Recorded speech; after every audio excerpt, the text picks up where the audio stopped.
Lods, isa ka rin ba sa nahirapan maghanap ng large size? Ito, Cannondale Ka-Ad 8, large size siya. Tingnan natin yung size.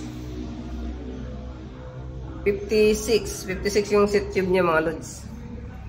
Mahaba-haba. Ang top tube niya ay 55. Saddle, Cannondale, medyo luma na yung saddle niya. Pero buo pa naman to mga lods. Mismong yung pinakataas lang niya ano. Kumbaga yung cover niya. Pero buong buo pa yung saddle. C4 yung stem niya. Component ng ano yan, Cannondale. Ganon din tong drop bar niya, naka C4. Medyo madilim lang, hindi kita. Sa group set pala nito mga lods, naka Shimano Tiagra. Tiagra na naka 10 speed siya mga lods. 4700 na Tiagra. Yan, Tiagra.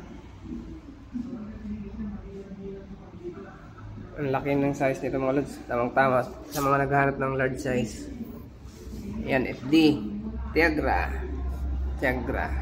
5034 Chinray. Yan, naka Shimano Tiagra. Sa wheel set niya mga lods, naka Shimano R510. R510 siya. Yung mga gandang klaseng wheel set to.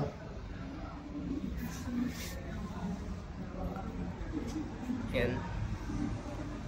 Magandang klaseng wheel set to. R510 to. Shimano R510 mga lods. Pinanted by 28 yung ano, gulong nakakabit dito. Sa pedal niya,